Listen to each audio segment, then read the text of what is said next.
Dans cette vidéo, je vais te montrer comment j'ai fait pour monter ma vidéo, la vidéo YouTube sur la photographie d'équitation. À la fin de cette vidéo, tu vas du coup apprendre plein de choses sur la façon dont on peut monter des vidéos, la façon et mes techniques de montage professionnel, etc., etc.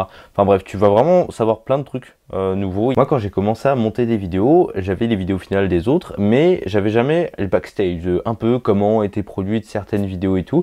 Et du coup, bah, ça me manquait. J'avais besoin de comprendre un peu comment était la timeline, comment étaient pensés les montages, pour du coup monter de belles vidéos, mais aussi monter rapidement des vidéos, parce que c'est bien si tu montes une vidéo, mais si tu mets 130 jours pour la monter, là va y avoir un problème. Donc dans cette vidéo, je vais te donner toutes les étapes qui m'ont permis de créer cette vidéo, ce concept de vidéo, que ce soit de l'idée au montage final. Donc on va passer par toutes les étapes. De toute façon, normalement, tout est chapitré dans la vidéo. Donc si par exemple la préparation ça t'intéresse pas, l'édition de photos ça t'intéresse pas, hop, tu zappes et tu vas directement au montage. Donc voilà pour l'intro. Alors déjà, on va parler de l'idée, de pourquoi en fait j'ai décidé de faire cette vidéo là. Ce qu'il faut comprendre, c'est que dans mon métier de vidéaste, il y a les prestations avec les clients, il y a YouTube, c'est des vidéos un petit peu basiques, voilà, c'est pas les trucs qui me font le plus rêver, c'est pas les trucs qui me donnent des frissons.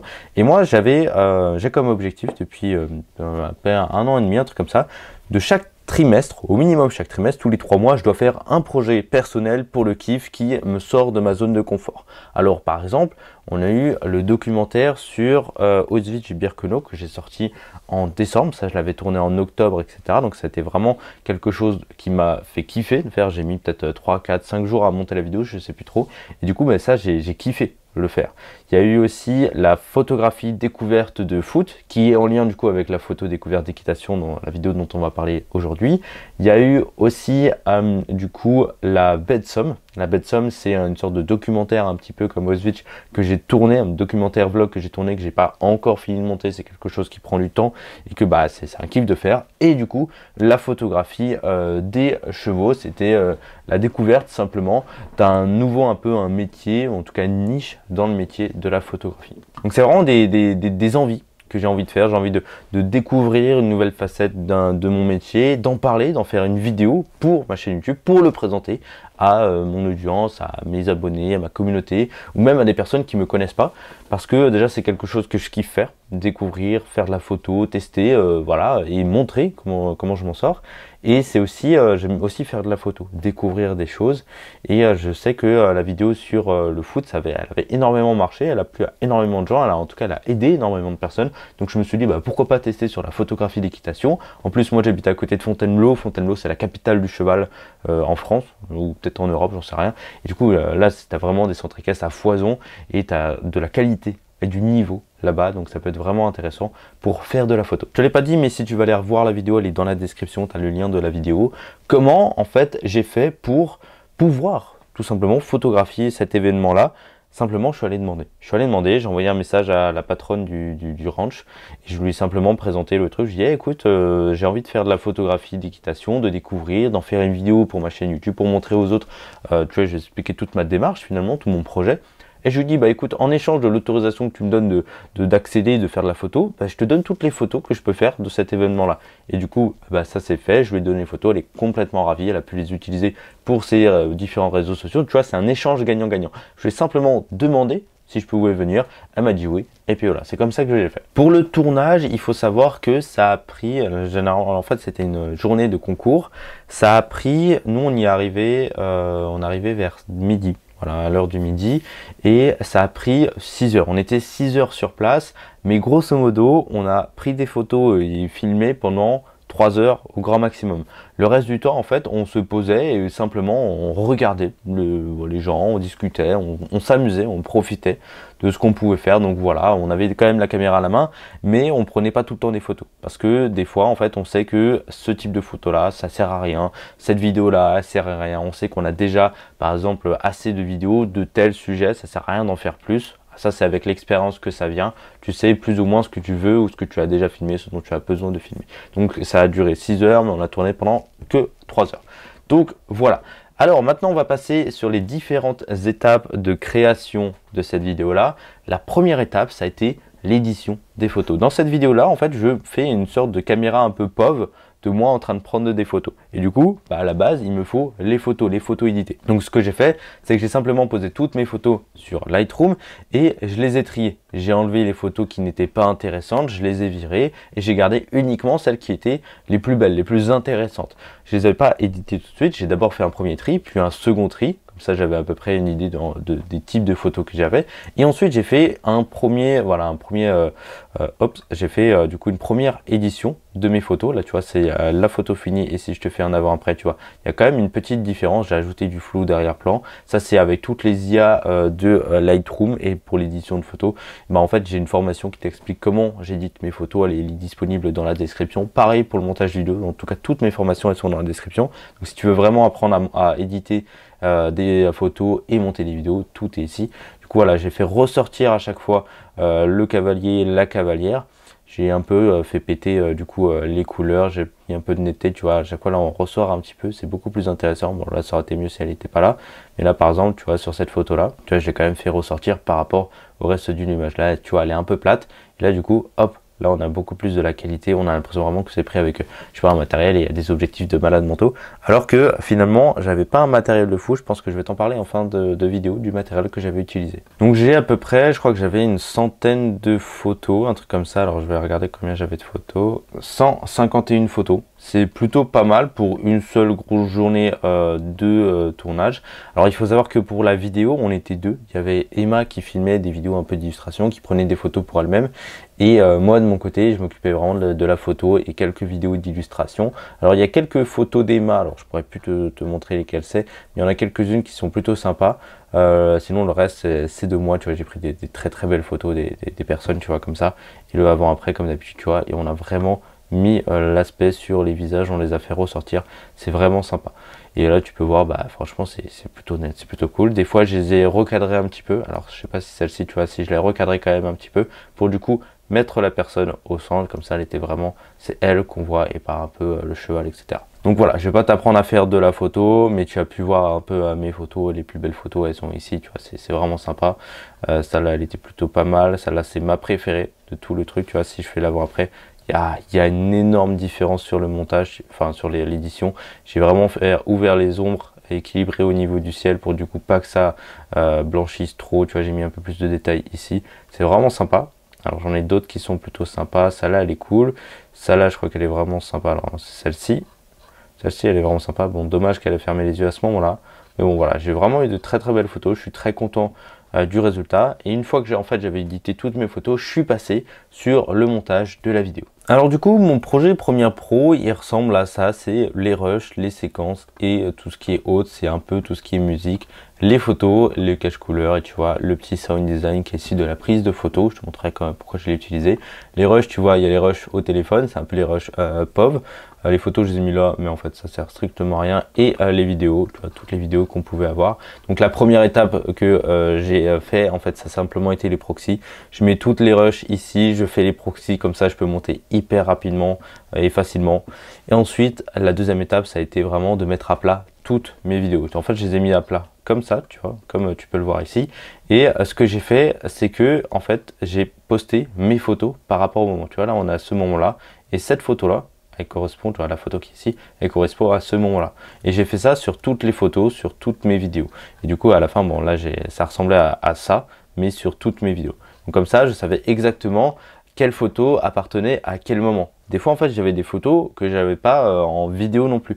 Donc ce que j'ai fait, c'est que je les ai simplement mis de côté pour pouvoir les réutiliser plus tard. Comme tu peux le voir ici, il y a plein de photos qui étaient vraiment sympas, mais que je voulais mettre, mais que j'avais pas les vidéos finalement. Donc je les ai mises un petit peu à l'arrache à la fin de cette vidéo. Juste voilà, sur les...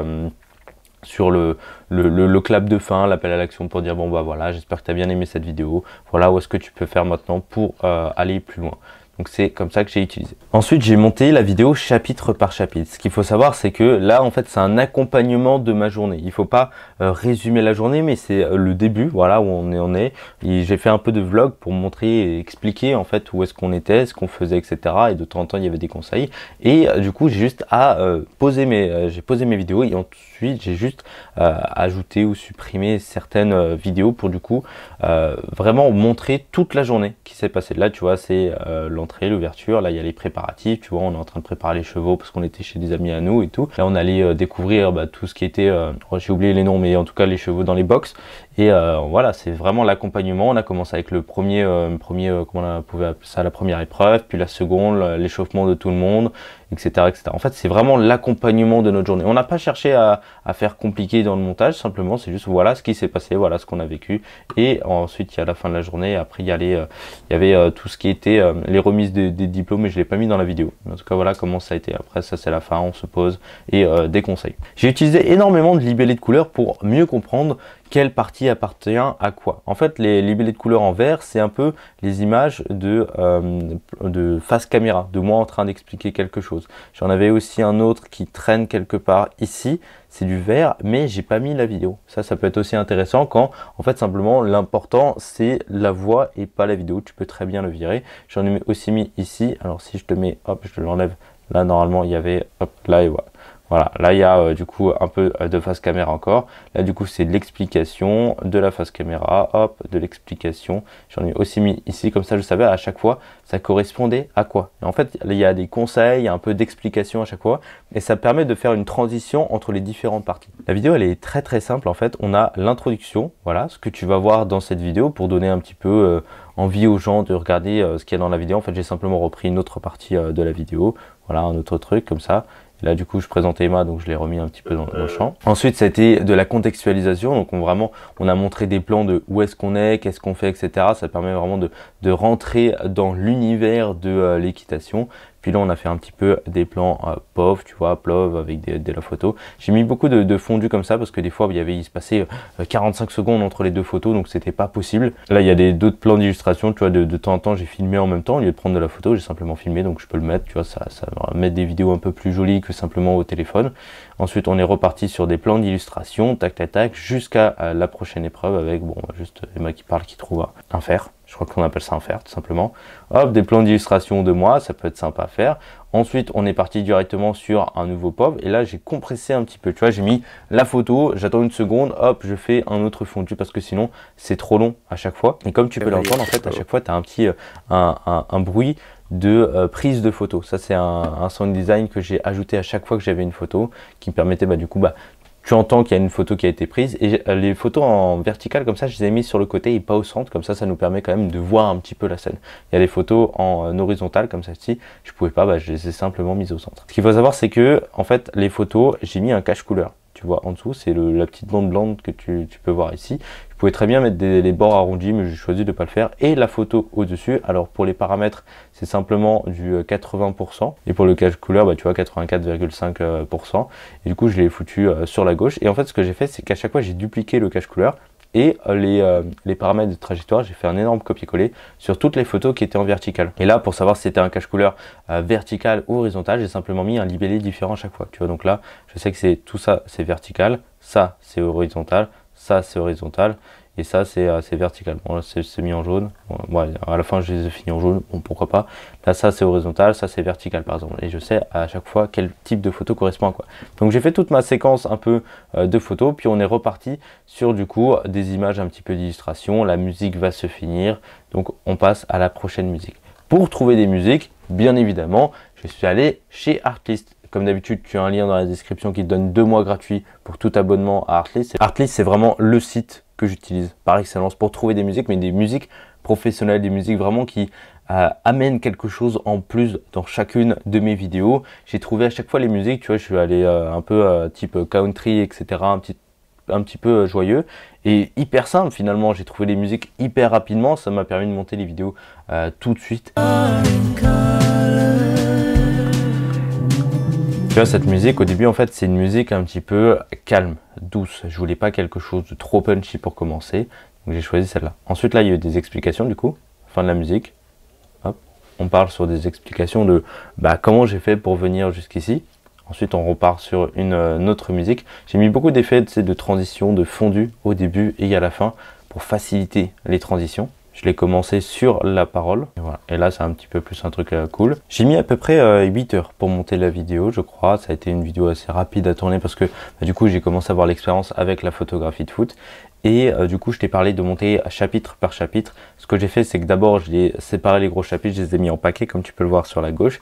Et à chaque fois, en fait, j'ai commencé par monter les transitions. Par exemple, j'ai monté cette fin de vidéo avec cette première vidéo-là pour savoir à chaque fois par quelle vidéo on finissait, par quelle autre vidéo on commençait, pour savoir si les transitions se faisaient plutôt bien. J'ai aussi placé à chaque fois les explications dans les bons moments. J'ai pas voulu faire trop traîner les explications. Là, tu vois, il y a déjà 10 minutes entre la première et la deuxième explication. Ça commence à faire un petit peu long. C'est pour ça que j'ai pas voulu en mettre vraiment, les espacer un peu plus. Chaque fois, je mettais une petite explication de 30 secondes à 1 minute entre différents événements.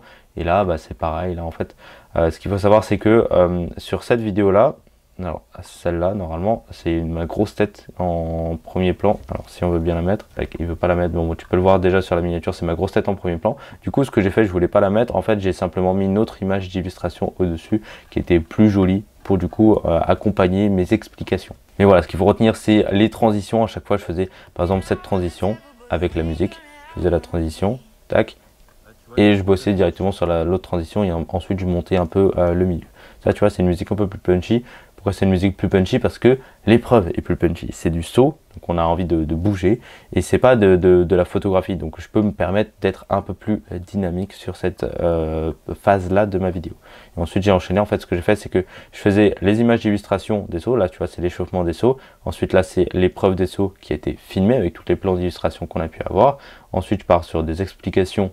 Là, on est au saut. J'explique un peu ce qui s'est passé, mon positionnement, de comment j'ai fait pour photographier. Je ramène tout le temps ça à la photographie. Et là, je pars directement sur des photographies un peu plus pauvres avec les photos que j'ai prises, etc. Je les montre. Généralement, je les montre pendant, je crois que c'est 5 secondes à chaque fois. Je suis pas sûr de ça. Ouais, 3 secondes. À chaque fois, je les montre pendant 3 secondes. Pas plus, parce que des fois, 5 secondes, c'est un peu trop long. En tout cas, moi, c'est mon choix. Moi, toujours avec la petite bande blanche. Je trouve que ça fait beaucoup plus professionnel, beaucoup plus stylé. Si je l'enlève, tu vois, bon, elle se détache beaucoup moins du décor. Donc, je préfère tout le temps la mettre. J'ai pas hésité, enfin ça c'est ma technique de montage, c'est de monter par escalier. Tu vois, cette vidéo là, bah en fait j'aurais pu simplement couper là et mettre cette vidéo comme ça là. Mais moi je préfère pas. En fait je préfère avoir un aperçu de toutes les vidéos qui sont disponibles dans ma timeline. Si par exemple là cette vidéo, je pourrais peut-être l'étendre jusqu'à ici en fait, mais simplement le meilleur plan qu'il y a, il est que jusqu'ici. Donc là en fait je vois qu'est-ce qui me reste comme marge pour mes vidéos. Et c'est pour ça que je préfère toujours monter en cascade. Ça me prend 3-4 lignes de timeline supplémentaires. Ça me permet aussi d'avoir le sound design qui a directement été pris pendant le tournage sur ma timeline et plusieurs sound design en même temps. Des fois j'en réutilise, tu vois, ce sound design là, je l'ai réutilisé. De celle-là, attends, je te la mets en avant, tu vois, en vert. Celui-là, je l'ai réutilisé tout le long, alors que c'était plus du tout la vidéo. C'était cette vidéo-là à la base. Pourtant, je l'ai réutilisé tout le long de cette vidéo-là. Et j'ai fait ça avec plein de vidéos. Alors des fois, sur du sound design, je mets des petits fondus comme ça, pour que ça marche un petit peu mieux, suivant bah, s'il y a des gens qui parlent ou non. Des fois, il y a du sound design, enfin du son de vidéo qui ne peut simplement pas être utilisé parce que des fois il y a de la musique à côté, et des fois il y a quelqu'un qui parle ou il dit moi des fois je dis des conneries dans la caméra, bah je peux pas mettre ça sur mes vidéos. Donc ce que je fais, c'est que je prends peut-être cette vidéo, ce son là, je le prends et je le duplique et je le mets là, et ça marche très bien. Personne ne va faire la différence si le son correspond quand même bien à la vidéo. Personne ne va essayer d'aller la chercher où est-ce qu'est la petite bête, etc. Personne. Là pour Emma, quand elle parle, j'ai simplement augmenté le son à certains moments parce qu'en fait sur le micro que j'utilise, d'ailleurs je t'ai fait une petite vidéo sur le Sony ECM M1, bah, des fois en fait la prise du son elle était derrière, enfin face à dos. Elle était dans ma direction à moi, donc il tenait la caméra, elle était dans ma direction, et Emma elle était devant, donc j'ai dû un peu augmenter le son. Ça a été une des problématiques du micro, mais ça c'est parce que je découvrais encore ce micro. Mais sinon on s'y fait assez rapidement, donc c'est plutôt cool. Donc voilà grosso modo comment j'ai monté cette vidéo là. Tu vois, il me reste encore plein de vidéos, tu vois, il me reste peut-être 1 heure de vidéo au total. On a vraiment beaucoup filmé. Je n'ai pas placé toutes les vidéos. Et ça c'est une des grosses leçons que tu dois retenir de cette vidéo. C'est peu importe si tu as les meilleurs plans du monde, s'ils ne contribuent pas au message, à ce que tu veux transmettre dans ta vidéo, et bah ne les mets pas. Même si c'est le meilleur plan que tu t'es pris de toute ta vie, s'il n'a rien à faire dans ta vidéo, ne le mets pas. C'est hyper dur à l'ego, mais c'est hyper important en tant que créateur de ne pas tout le temps mettre tous les plans. Si ton plan, il ne veut rien, il n'amène rien dans ton résultat, dans ce que tu veux transmettre à travers ta vidéo, ne le mets pas. Fais des choix et va à l'essentiel. Tu vois, moi j'aurais pu très bien faire une vidéo qui dure 1 heure et demie, mais ça aurait été beaucoup trop long pour le message que je voulais transmettre, pour simplement montrer une petite journée de photographie d'équitation avec moi. Ça dure déjà 27 minutes, c'est quand même assez long. Et si ça devait durer 45 minutes, 1 heure, 1 heure et demie, personne n'aurait jamais regardé cette vidéo et même moi ça aurait été chiant. En fait, il vaut mieux garder, je sais pas, 80% de la beauté de la vidéo plutôt que d'aller à 100% et de taper 1 heure de vidéo en plus. Ça sert strictement à rien parce qu'au final, le résultat, tu l'amoindris, tu passes aussi beaucoup plus de temps sur ton montage. Deuxième conseil, c'est surtout l'étape de la préparation. C'est-à-dire savoir ce que tu vas filmer, ce que tu vas photographier, pour même limite anticiper et faire un pré-montage. C'est quelque chose, un petit montage dans ta tête pour voir quel type de plan il va y avoir au début. Et moi, ce que j'ai fait, c'est que j'ai utilisé une to-do list des vidéos que je devais tourner. C'est-à-dire des vidéos de contextualisation, des vidéos des chevaux, des vidéos très serrées des chevaux, des vidéos des émotions, des vidéos des jurys, des vidéos des épreuves. Il y avait plein de vidéos comme ça que je voulais faire. Et du coup, pour ne pas les oublier, j'ai utilisé une to-do list sur mon téléphone, un truc hyper simple finalement, qui m'a été vachement utile parce que du coup, quand par exemple tu as fini de tourner tous les plans de contextualisation, d'illustration, et ben tu peux passer sur plus de la créativité ou simplement te reposer et terminer le tournage. C'est hyper utile de préparer comme ça et surtout de savoir un peu quel type de résultat final tu veux. Alors moi j'ai déjà fait des tournages où je savais pas du tout ce que je voulais comme type de résultat final.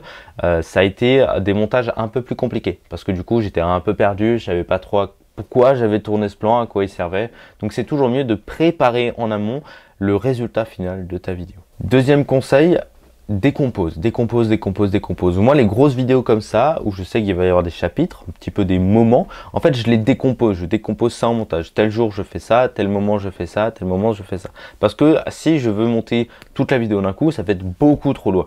La vidéo d'Auschwitz, j'ai mis, je crois, ouais, j'avais mis lundi au vendredi pour la faire. Il y avait 3 grosses parties. Il y avait la partie vlog, on arrive en Pologne. Il y avait la partie, on arrive au camp. Non, il y avait la partie on découvre, donc le transport, on arrive jusqu'à là-bas avec plein d'émotions. Il y a la partie on est dans le camp d'Auschwitz et la partie on est dans le camp de Birkenau. Tu vois, c'est plein de parties différentes, tu as même une petite partie à la fin. J'ai pas tout fait d'un coup. J'ai fait d'abord une partie, puis une autre, puis une autre, puis une autre. J'ai pu décomposer et ça m'a permis d'alléger un petit peu la charge mentale que j'avais et la quantité de travail colossale que je pouvais avoir. Donc là, j'ai fait exactement la même chose. J'ai monté étape par étape. D'abord les plans un petit peu de moi en train de parler. J'ai essayé de les placer, puis j'ai mis une musique. J'ai commencé à monter une première étape. Puis quand j'avais fini cette étape, j'étais parti sur une autre étape. Je me suis pas pris la tête, mais en tout cas, je savais exactement quelles étaient les étapes qui me restaient à faire pour pouvoir monter le final de ma vidéo. Et j'avais un peu une to-do list de ce qui me restait à faire. Par exemple, les plans, tu vois, de saut d'obstacle en photo. C'était un truc que je devais faire, je l'ai fait assez rapidement et ensuite j'ai juste à rattacher ça avec d'autres plans qu'il y a derrière, ajuster un petit peu la musique, les effets sonores et après c'était tout. Conseil suivant, monte quand t'es chaud, quand t'es créatif, quand t'es dans ce mood, ce flow un petit peu de créativité, surtout quand c'est un projet personnel pour lequel tu as envie de monter, tu kiffes monter, ça sert à rien de te forcer. Ça sert à rien de monter quand tu es fatigué. Ça, c'est vraiment pour le côté pro. Quand tu dois faire le montage, tu fais le montage. Tu vois, là, la bête somme, on est parti en mi-juin tourner la vidéo. On est le 21 août. Je n'ai toujours pas, j'ai commencé un petit peu le montage, mais je me sens pas de le faire. Je suis pas chaud, je suis pas dans le truc. Je sais pas, il manque un petit truc, un petit côté créatif, qui est un moment de flow. Il faudra peut-être que je m'y plonge un de ces quatre. Mais ne monte pas tant que t'es pas chaud. Alors ne traîne pas le projet sur des mois et des mois. Là tu vois, moi ça commence à faire 2 mois que ça commence à faire un petit peu long. Mais ne monte pas quand tu es fatigué. Monte uniquement quand tu as le plaisir de monter, que tu sais que tu vas faire du montage de qualité. Un montage professionnel, un montage cool, qui te plaît, simplement parce que tu es dans le truc, tu es chaud pour monter. Ça c'est mon autre conseil. Conseil suivant, utilise tous les raccourcis clavier possibles et imaginables. Moi il y a tous mes raccourcis clavier que tu peux télécharger dans la description. Mais utilise-les. Utiliser, ça va faire gagner un temps de fou. Pas besoin de te le répéter.